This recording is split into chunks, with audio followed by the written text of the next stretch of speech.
కాంగ్రెస్ ప్రభుత్వం రజకుల అభివృద్ధి కోసం ప్రత్యేక కార్పొరేషన్ను ఏర్పాటు చేయాలని కాంగ్రెస్ పార్టీ నల్గొండ పట్టణ ఓబీసీ సెల్ అధ్యక్షుడు జంజిరాల గిరి కోరారు.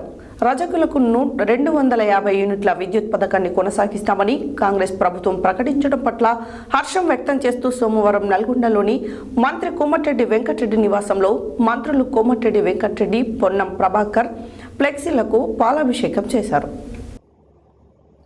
కాంగ్రెస్ ప్రభుత్వం రజకుల అభివృద్ధి కోసం ప్రత్యేక కార్పొరేషన్ను ఏర్పాటు చేయాలని కాంగ్రెస్ పార్టీ నల్గొండ పట్టణ ఓబీసీ సెల్ అధ్యక్షుడు జంజిరాల గిరి కోరారు. రజకులకు 250 యూనిట్ల విద్యుత్ పథకాన్ని కొనసాగిస్తామని కాంగ్రెస్ ప్రభుత్వం ప్రకటించడం పట్ల హర్షం వ్యక్తం చేస్తూ సోమవారం నల్గొండలోని మంత్రి కోమటిరెడ్డి వెంకటరెడ్డి నివాసంలో మంత్రులు కోమటిరెడ్డి వెంకటరెడ్డి, పొన్నం ప్రభాకర్ ఫ్లెక్సీలకు పాలాభిషేకం చేశారు. ఈ సందర్భంగా వారు మాట్లాడుతూ రజకులకు 250 యూనిట్ల విద్యుత్ పథకాన్ని కొనసాగిస్తామని ప్రభుత్వం ప్రకటించడం ఎంతో సంతోషంగా ఉందన్నారు. అర్హులైన రజకులందరికీ ఇందిరమ్మ ఇల్లు, బీసీ బంధు ఇవ్వాలని కోరారు. కాంగ్రెస్ ప్రభుత్వం పేదల సంక్షేమం కోసం 6 గ్యారంటీల పథకం అమలు చేసిందని అన్నారు.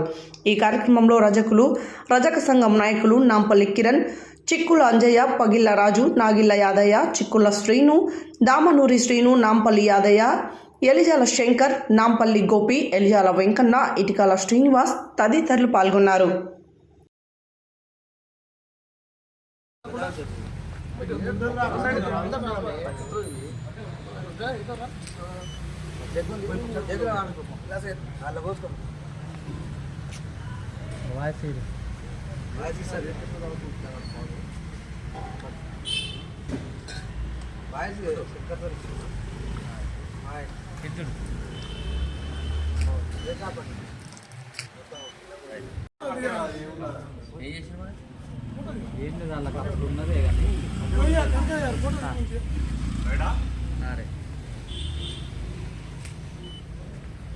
జై కోమరెడ్డి, జై కోమరెడ్డి.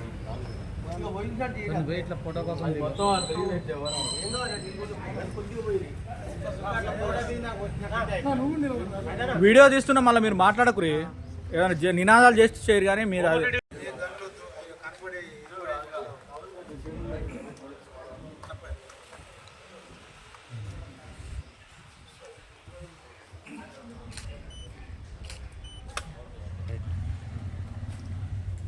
కోమరెడ్డి వెంకటరెడ్డి గారి నాయకత్వం కొంచెం కింద పెట్టాను చేయని